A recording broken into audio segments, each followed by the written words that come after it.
Good morning.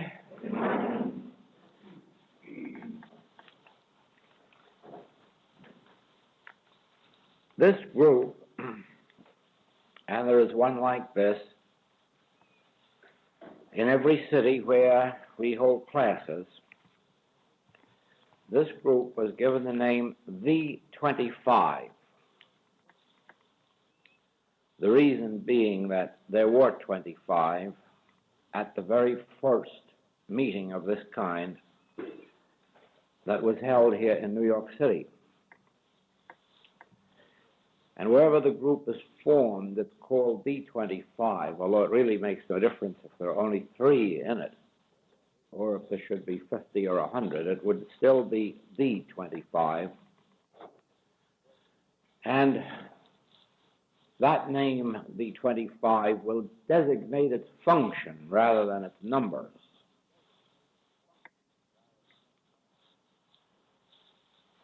The reason that, well, probably among the reasons that this group was started was, first of all, that we were holding 2 classes instead of 1.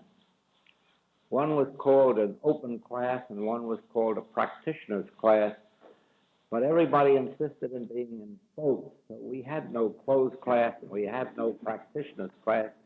We just had 2 classes instead of 1. And all that meant was that there was a lot more work involved and students were spending more money, but there was still no practitioner class being held. It just became a matter of 2 classes instead of 1. And then secondly,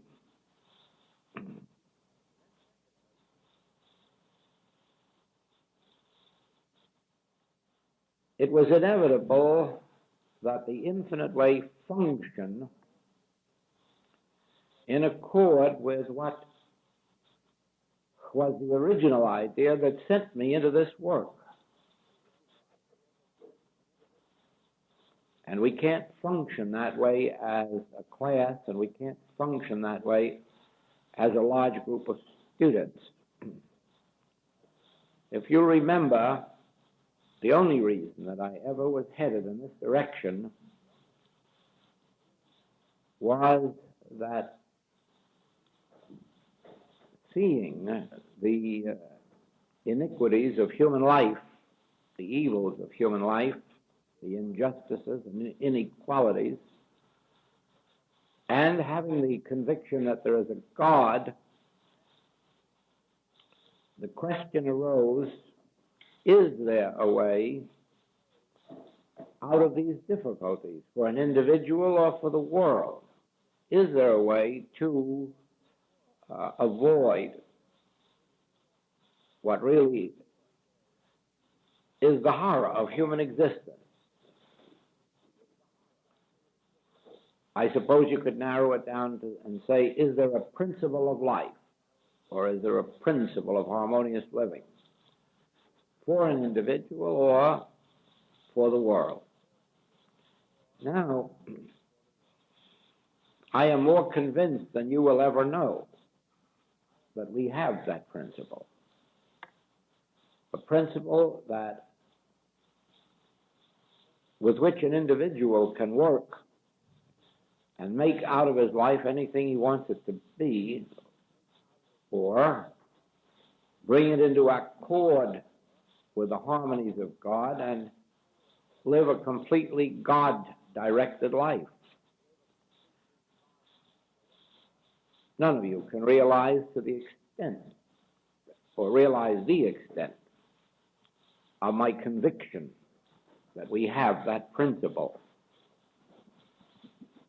But I go a step beyond that. I'm convinced that we have the principle that can rule out sin, disease, and death off the earth. I know it just as well as I know that we are sitting here in this room. Now, in all the years that I've been in this work, I've learned this, that an individual's problems are so real to them that they lose all interest in living. And they come to a place where they exist for only one purpose, getting rid of their own particular sins or diseases or lacks. Life just becomes a matter of, can I get well, or can I get more supply, or can I get out of my trouble? And all of the rest of this beautiful world passes it by. Most people don't even know there is a world going on around them. They're living inside their own mind, and nothing interests them and nothing bothers them but their body or their pocketbook or their human relationships. That's a worldwide complaint. So it is that when students come to a work like this, most of them have in mind finding a principle or something that will affect their own lives and make their human life more tolerable. Some go so far even as to hope for happiness. But that's not a widespread hope. Very few will go quite that far.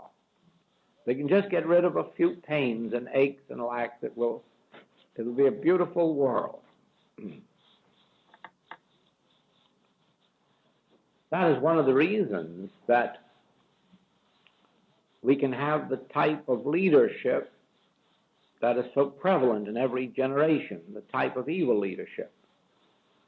Because the world is so busy with its problems that those who have enough ambition to forget their own problems and go after what they want get it. I think Hitler proved that wonderfully when he set up his system of Sunday ship rides, boat rides. Just give them enough boat rides to keep them happy with popcorn and hot dogs, and they let you have the government and the treasury and everything that goes with it. Now, as students come to our work, they attain a higher sense than that because they are brought into contact with God experience. It's through meditation that happens. As long as you are appealing only to the mind of students, you cannot get them any further than an interest in their bodies or purses. But the very moment that meditation is introduced to them, it lifts them to another elevation. It opens up to them another area of life beyond the physical and mental. And the moment they catch a glimpse of this interior world and this higher atmosphere, they know no rest then until they find what it's all about. That, of course, should be the natural and normal procedure. It should be that once we have perceived that there is something called my kingdom, which is not of this world, or my peace, which the world cannot give, then it must be inevitable that if we have tasted one moment of it, and we do usually when we're under spiritual treatment, if a practitioner is doing their work well, the student will feel momentary glimpses of another world, of another kingdom, of another realm, of another peace. And their own problems will lessen in importance, even those that don't immediately drop away. Now, it isn't given to us to lose all of our problems quickly. Not any of us. There are some that are deeply rooted in our consciousness and remain with us for long, long years. The thing I would like to say is that that's not important. It really isn't important if they went on for 30 years or 40 years. What is important is that they lessen in importance to us, that we become less aware of them, more able to ignore them, until eventually they do fade right out of consciousness, because the only reason for their persistence is that they have become deeply ingrained in consciousness, and it takes an awful lot of spiritual developing to root out some of them. I remember when I first started reading, doing the lesson, that although I had had corns and calluses on my feet that had to be treated about every 3 or 4 weeks by a chiropodist, do you know that within 3 or 4 months they completely disappeared, and I have never had a sign of anything on my feet since then. Not a sign, not a corn, not a callus. And in spite of walking as traveling men walk. But you see, it never was a deep problem. It was just something you run into a chiropodist with, and he fixes it up, and it's out of your mind. And so it dropped out very quickly, and dropped out of mind, dropped out of body. But there were other things so deeply rooted in consciousness that they just wouldn't disappear. And with some of them, it was a matter of years. And I guess with others, it's going to be generations.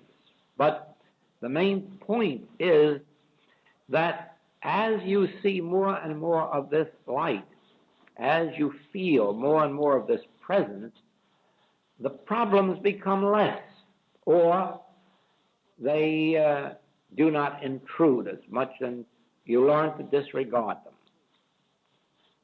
Now, when that happens, you have a lot of free time on your hand. When you're not concerned with your body, your pocketbook, your human relations, when you're allowing them to fall into place of their own accord, you have a lot of time left on your hands. And that increases the hours of study and of meditation and of demonstration. So it was that inevitably this principle, which has revealed itself to me and which has been clarified now in the 1959 tapes and the June, September, October, November letters and the new book, those are the principles that really made my demonstration, first as a Christian Science practitioner and then in the infinite way. But as I saw how simple healing is and how much fine healing work can be done, my thought began to turn to the larger things of life, not just people's bodies and pocketbooks, but some of the larger problems of life, and I gradually began working with these, and as you know, have evolved into much more widespread work. And so it was that the day inevitably came when I hoped that a group of students would evolve sufficiently free of their own personal problems as to want to give first some of their time and eventually all of their time to the world.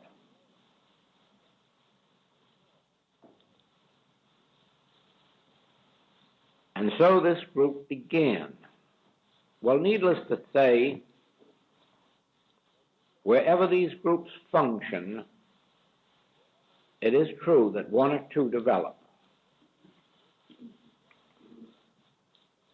who have enough interest or have really lost enough interest in their own affairs to take up work on a broader scale. The success of the work cannot be measured because we have no measuring stick. There is absolutely no way to know the extent of the success. That there has been some, that I know, but to what extent I don't know. For instance, when we started, it was soon after this work was started that we began with these Asiatic flu epidemics. And I have an idea that the work of some of the students in many parts of the world has been responsible for the fact that as a student body we have been almost immune from that claim. And not only that, but even those of our students who are practicing have had very few cases even outside the student body, that is, among those who in any way open themselves to the message, to work with. In other words, I think we've kept the student body pretty free of that particular thing. Now, another thing is this. When you stop to think that this work has been going on something into the 13th, 14th year, some of our students have been with us right from this very beginning, you would be surprised at how little of really serious problems have developed in our student body.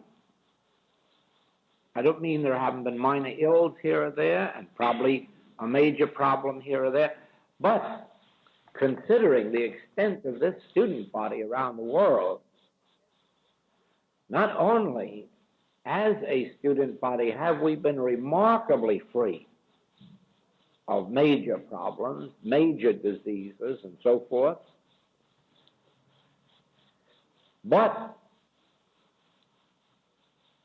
actually the degree of harmony in health, in supply, in relationships that exists among the student body is remarkable to watch. I am sure that if you could take an equal number of people out in the world, you would not find a body of people who have progressed in health within themselves and their families to the extent that we have, progressed out of lack and limitation, progressed into more harmonious inner life, which reflects itself in outer life. This, of course, is partly due to the principle itself, which will do that. But the principle won't do it without something and somebody functioning. That was brought out in the November letter. You cannot separate Christ from Jesus.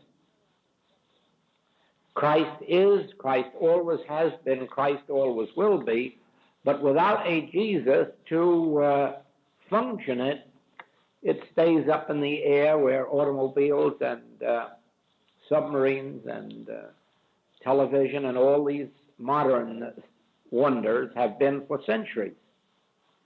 In other words, they're wonders, but they're unexpressed wonders, like my singing ability.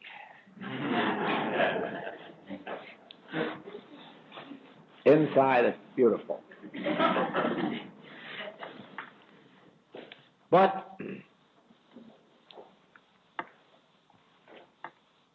in the same way, let us face it, all of the principles which have been used for the benefit of mankind since Mrs. Eddy started the infinite way, since Mrs. Eddy started Christian Science. Well, she did start the infinite way too. Without what she started, I doubt that there would be an infinite way. Don't forget that all of those principles existed too before Mrs. Eddy. But they existed also in the unmanifest. And so it took a Mrs. Eddy to bring Christian Science to light And how can you separate Christian Science from Mrs. Eddy or Mrs. Eddy from Christian Science? And the world better not try it.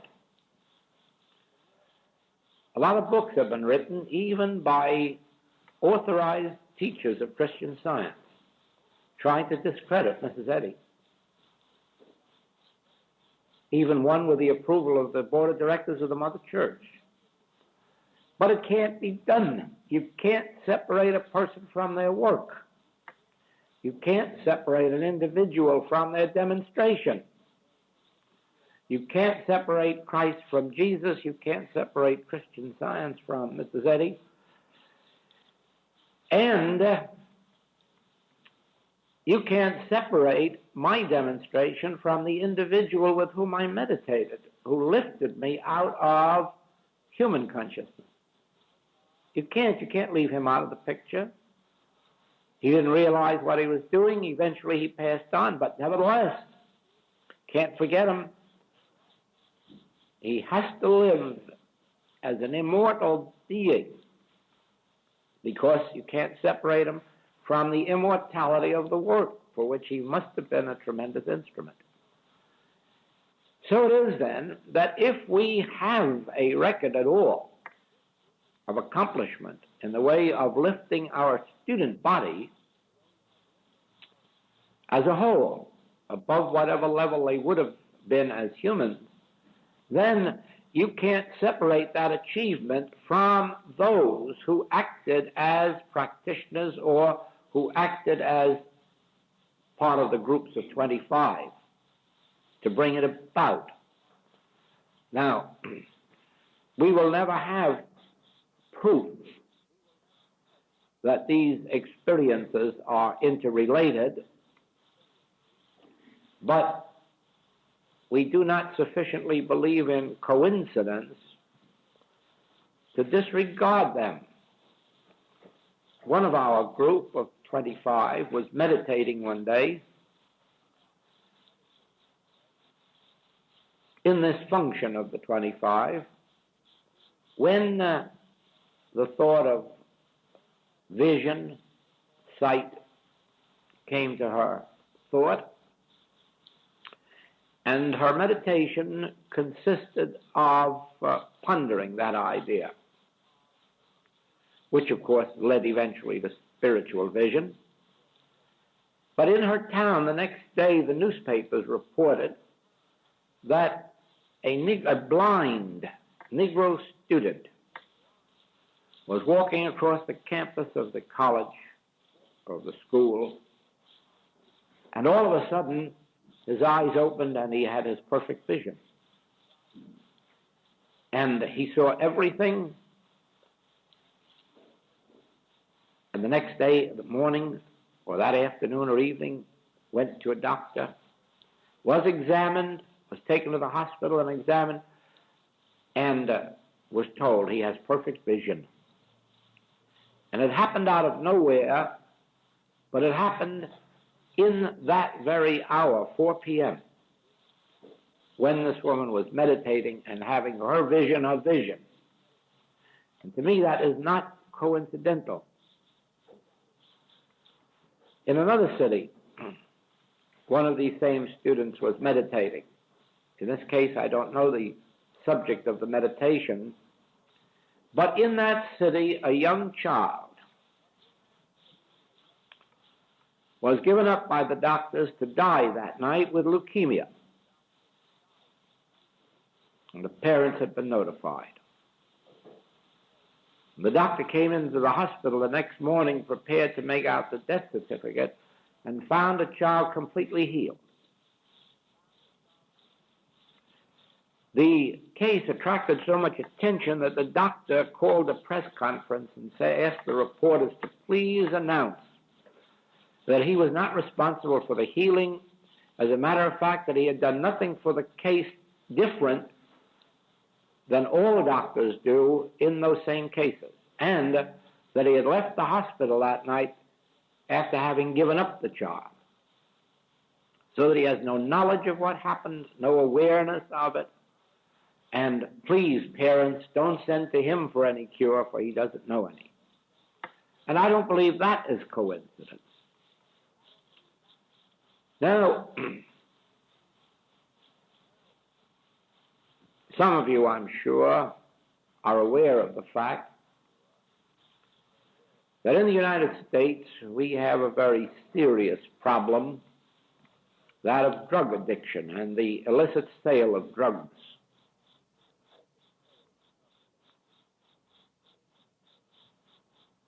And it is a problem of such a nature that it has the police departments and health departments stumped.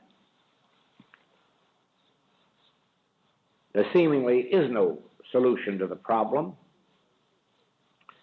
Last year I received a letter from the Young Men's Christian Association asking for a special subscription because the problem has become so widespread among youth in the YMCAs that they need a special fund to handle it, to do something about it. I've always been aware of this. As a New Yorker, you read it in the newspapers continuously.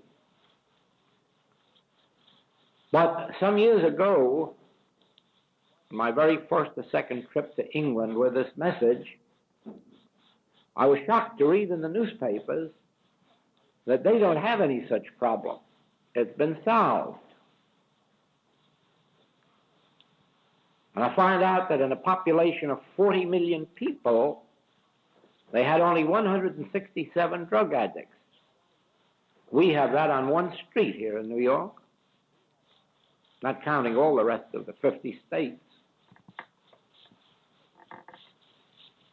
And it really shocked me, because I never dreamed that this subject, which over here is such a major problem, had already been solved and met and almost, you may say, forgotten.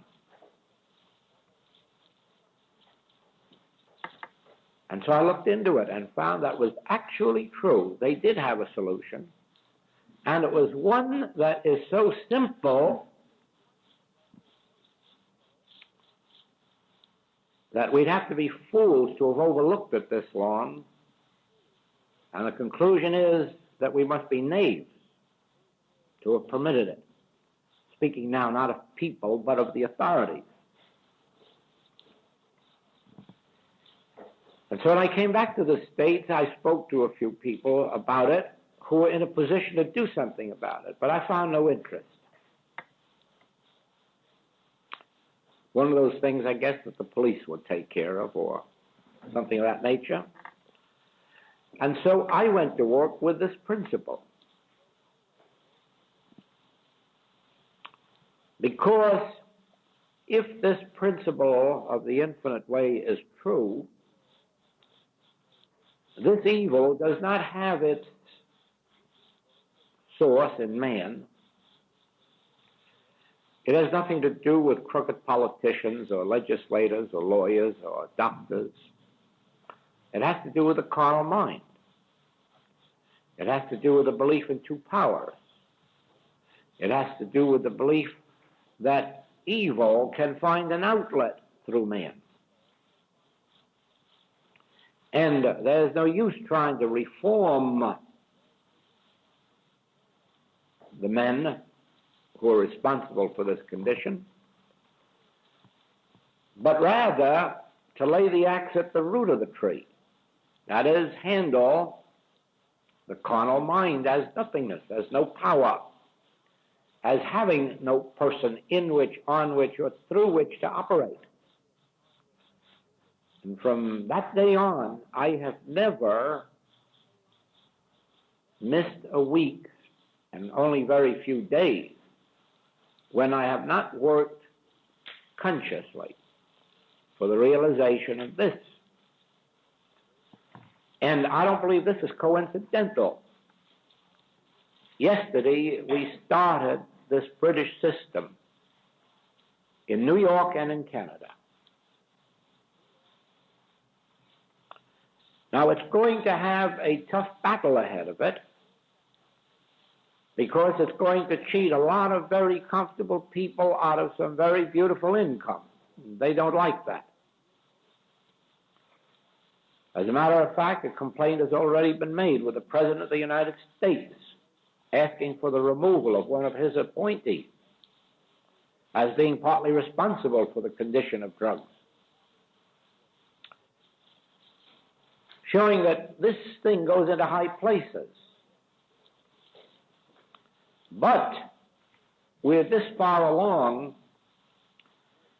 that the city of New York will permit adult narcotic addicts to obtain hospital treatment without having to commit themselves to jail as they have had to do in the past. A new treatment center will be opened this morning on an experimental basis by the Department of Hospitals in conjunction with the New York Medical College. The center will use 25 beds at Metropolitan Hospital.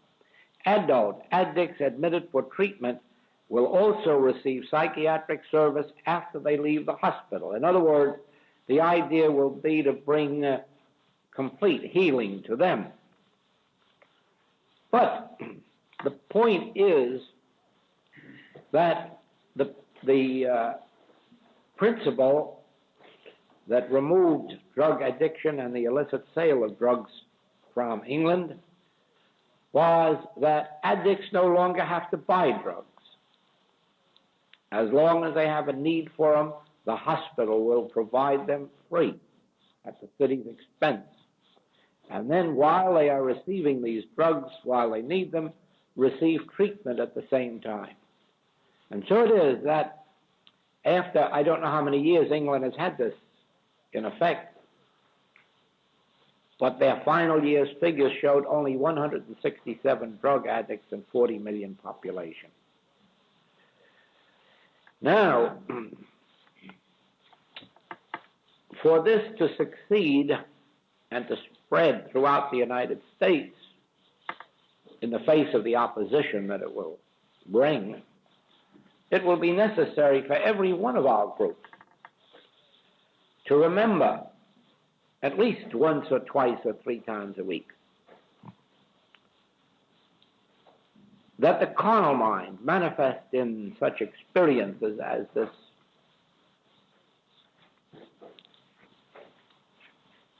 call it evil, is not power, is impersonal, and therefore has no person in which, on which, or through which to operate. And by not fighting the condition as a problem, and by not fighting the men or women who are concerned, but by living in the consciousness of the non-power of that which would operate as mortal mind,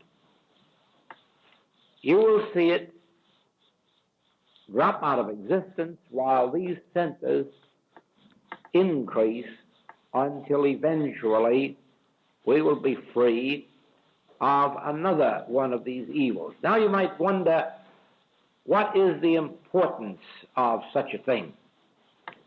Well, it goes far beyond whether or not we have drug addicts. It goes far beyond whether or not we have some gangsters. It goes into the fact that once you prove this in a direction like this, you will have proved it for every government everywhere on the face of the earth that the mortal mind or carnal mind can't operate. You will have proved it in industry. You will have proved it in government. You will have proved it in commerce and finance. You will have proved it that as a principle, the carnal mind can only operate because no one is realizing its nothingness. And that in proportion as the nothingness of the carnal mind is realized, it can't function.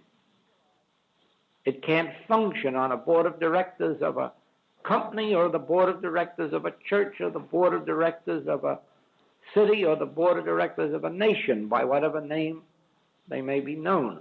In other words, the principle of the infinite way is rendering impotent the carnal mind, which is the belief in two powers. Whether the carnal mind is producing a pain in your body or an appetite or an unhappiness or a poverty or old age, or whether the carnal mind is doing it in your family or in your community, the moment that you can begin to prove that the carnal mind isn't a power, you have begun to set the entire world free from the only thing that's binding it, the carnal mind or a belief in two powers. When that doesn't operate, earth will be heaven. It will be just as heavenly to be on earth among all the peoples of the world as you saw it here last night. That was a heavenly experience to be here in this room with all of these students. There were no fights here, no arguments, no lust, no mad ambition, no greed. There was just joy and peace and harmony, but we were still human beings. Only we were human beings devoid of the operation of carnal mind. That is the only difference between us here last night or this morning and us before we came to this consciousness. We're the same people. We look in the mirror and look the same as we did then, only a few years younger, I hope. But otherwise, we're the same people, but we're the same people without that degree of carnal mind operating in us that is usual in the human world. Now,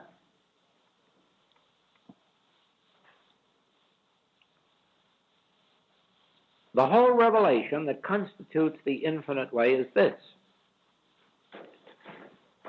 that the more power you bring to bear, the worse off you'll be in the end. The harder you fight, and the more powers you bring to bear on evil or error, the more the reaction will be upon yourself. That the secret of harmonious demonstration lies not in the use of power, but in the absence of power.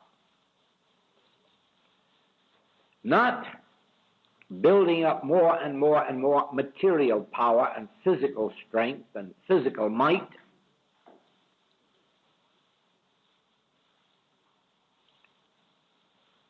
and certainly not what some of the schools are doing now, building up mental power and mental might,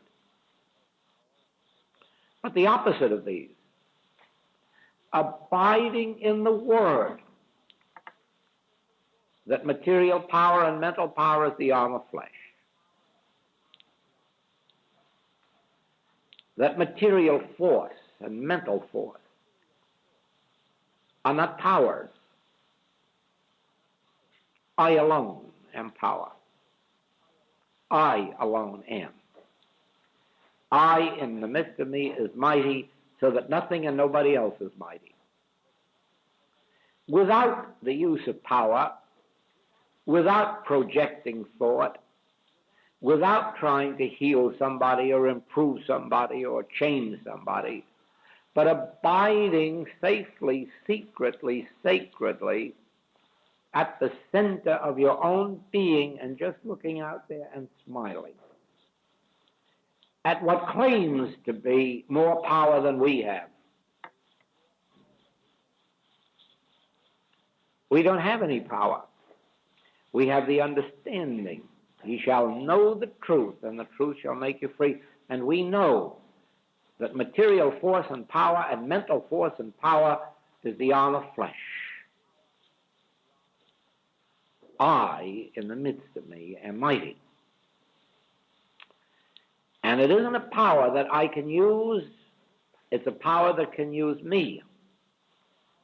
It isn't a power that I exert over anyone, but it's a power that draws unto me my own. It is the power of silence, but a silence in which there is no trace of desire. ambition, wanting, achieving, accomplishing. A complete relaxing into the realization, I, in the midst of me, is mighty. And unto it I surrender myself and the belief into power. The belief that carnal mind is power. Now, purposely, I have avoided saying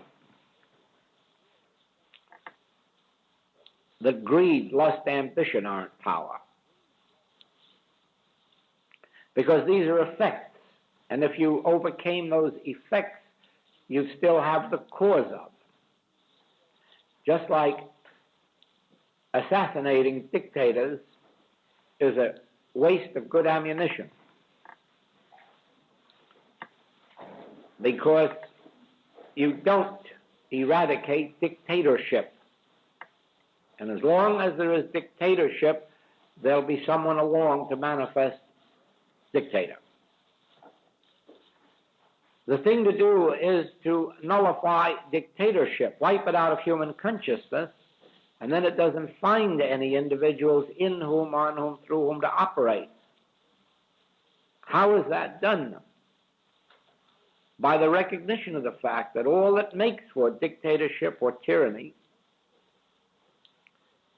is actually an activity of carnal mind. And carnal mind isn't an actor or a power or a beer or a doer. It is the arm of flesh or nothingness. Don't try to lop off the branches of a tree. Don't try to heal a little sin here and a little disease there and a little unkindness there and a little unhappiness there. Because while the source remains, the effects will go on. And even if the person suffering from it dies, the next generation is being born right away.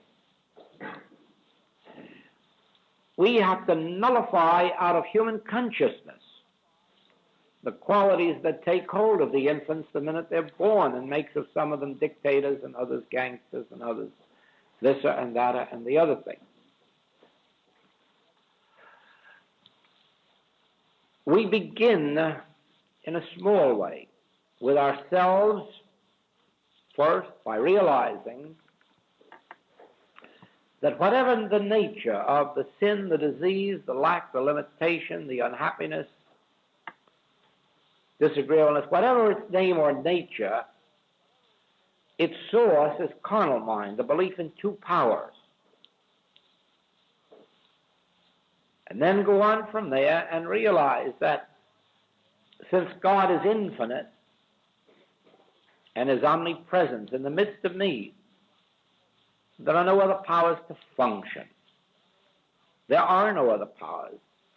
Therefore, this carnal mind, mortal mind, which is the belief in two powers, is dead. I have died to the belief in two powers. Then gradually you'll find that these erroneous traits and their results begin to fade out of our experience. Then we turn to those who are closest to us. We're more aware of their faults than we are of our own, so we have good playground there. But instead of indulging the usual family squabbles about you are this and you are that and you are the other and he is this and she is this, we should be far too advanced to indulge that, far too advanced to personalize any of the evil qualities that we're finding in our friends or relatives. We should be far enough along to say, why, this isn't you. Not to them, heaven forbid. To ourselves, this isn't you. This isn't a quality of you.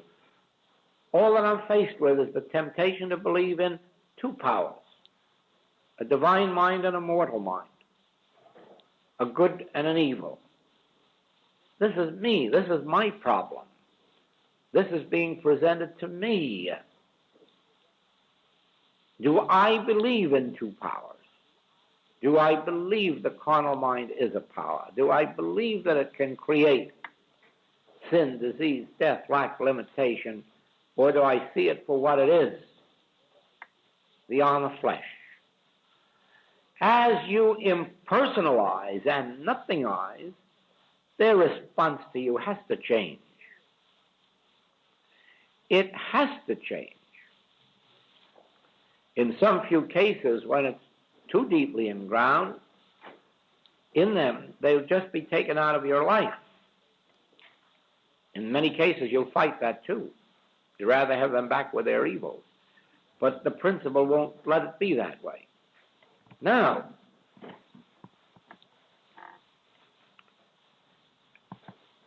it only takes a few little instances of healing through that, of changes of character, of changes of habit, until you realize you've got your hands on a real live principle. You have been battling evil in people. You have been battling their disposition. You've been battling their nature, their character, and the causes of their diseases. And you've perpetuated them, and sometimes increased them. Whereas this whole principle from the beginning has been, resist not evil, for it isn't power. Recognize the source. This isn't a person acting, this is carnal mind acting. And carnal mind isn't an actor, it's a belief in two powers. It isn't even a mind. There is only one power. Then do you not see that you're ready for this next step, which I'm so in hopes that these groups of 25 will undertake?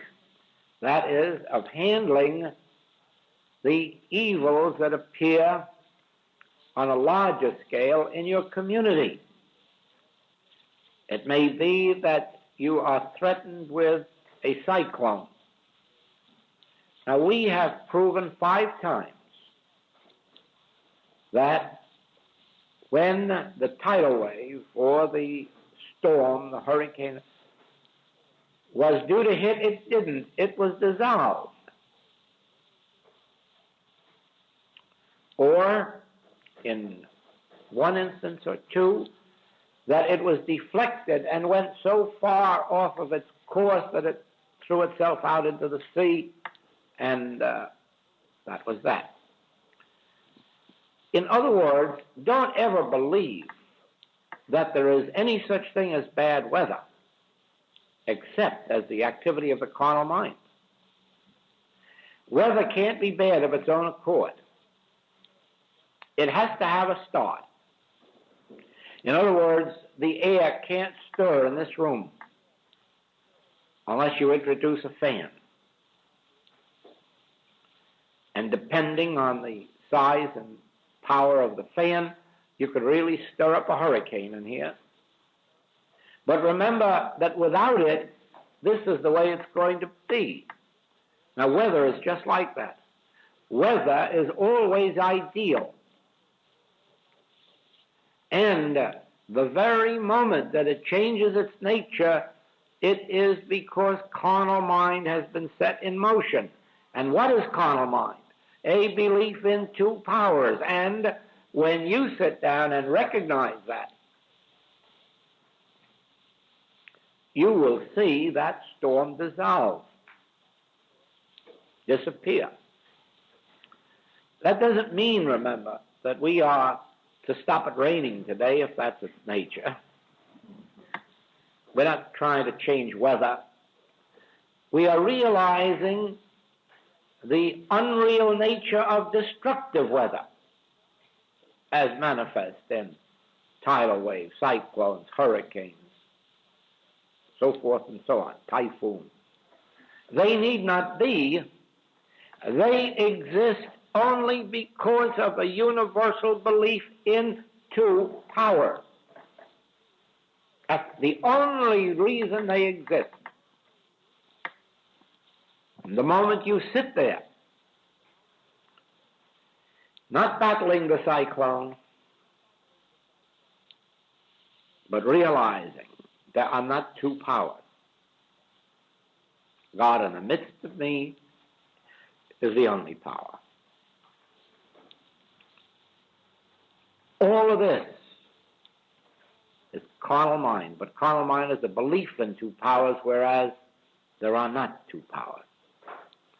There are no powers, there is just divine being. Divine being, always being. Another time, you have the grip and flu season. And another time, you have the polio season. And another time, you have a cancer drive on the air, or a tuberculosis drive on the air. Now, there's nothing wrong about sending them a check and helping them at their level, because in order to love our neighbor as ourselves, remember that we have to help our neighbor at his level. That's all right. Suffer it to be so now, and don't turn a hungry man away and just tell him God is love. Give him a meal first and let him see some evidence of it. But don't accept the cancer drive, the polio drive, the tuberculosis drive, as if it needed to be. And so these serve as reminders to you that the only existence they have in human consciousness is because carnal mind, the belief in two powers, says so. There again, you don't refute, you don't fight, you don't argue, you don't battle. Quietly, you know the truth. Carnal mind isn't a power. It is the arm of flesh or nothingness. And so you begin to witness the evaporation of these epidemics.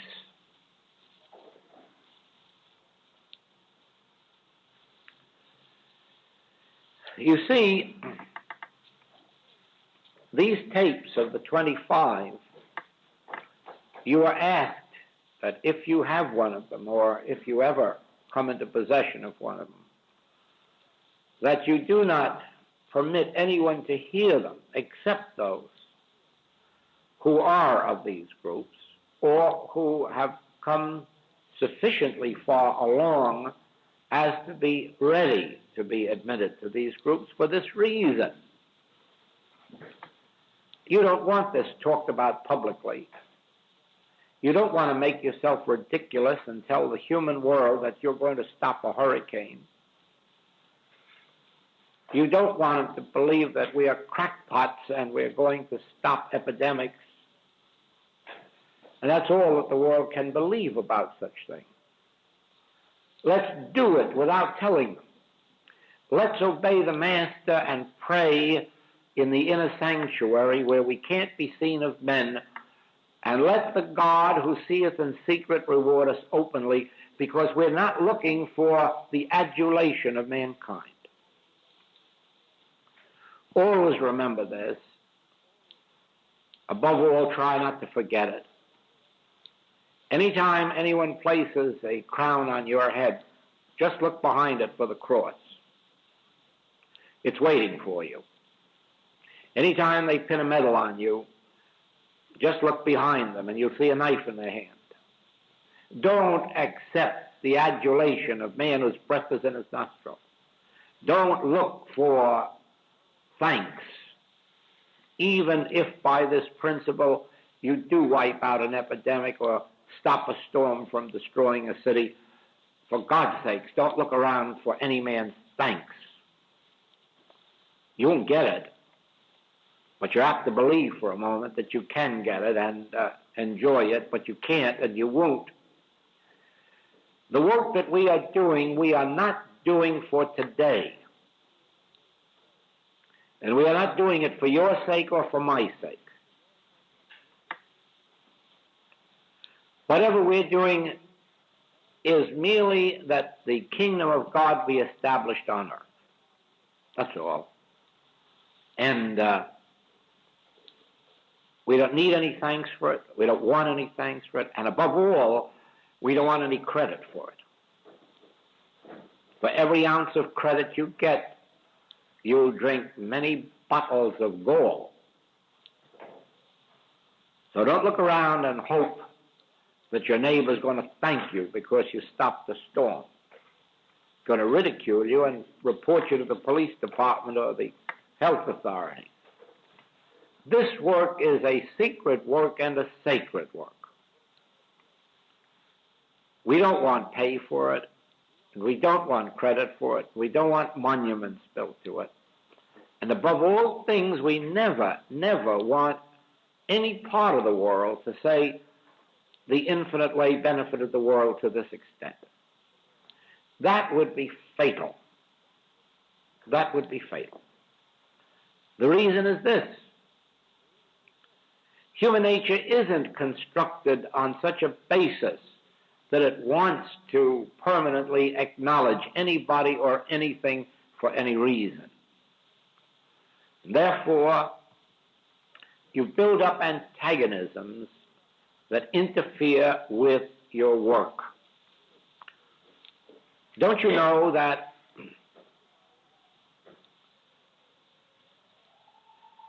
the finer work that a group does, a church group or any kind of a group, the closer they are to being torn down by the public?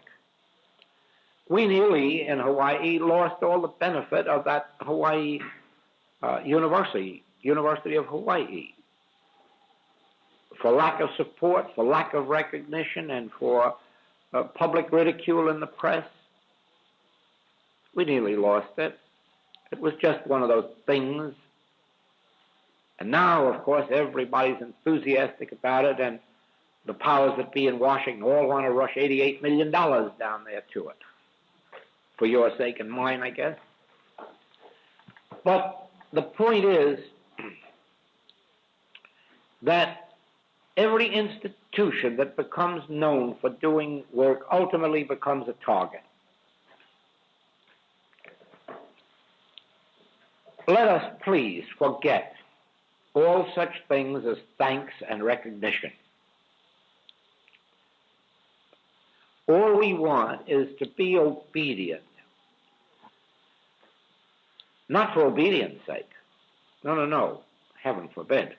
We want to be obedient because in his experience and in mine, I have found that what I do secretly and sacredly flourishes.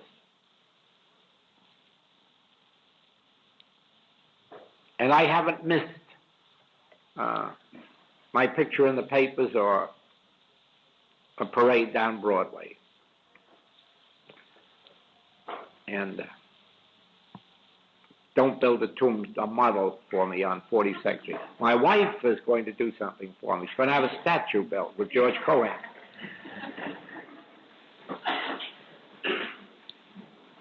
But that will take from the religious aspects. Now, I would like to see these groups flourish. And I don't mind how small they are, because we have already witnessed that just 2 or 3 or 4 of us, even one, can do wonderful things. I may be foolish enough to believe that all the work that I have done for 5 years on this has brought this beginning to the United States and Canada. I really believe the carnal mind has been lessened to such an extent that this could gain recognition. And I believe that every one of us can do the same thing, not by might or by power, not by anything that will enable us to deserve plaudits, but simply by knowing this truth, quietly, sacredly, secretly. Carnal mind. There wouldn't be a sin, disease, or death in the world if it weren't for carnal mind. And carnal mind is a belief in 2 powers, and there aren't 2 powers. And it's as simple as that. when brought to realization. And that's our function. Thank you.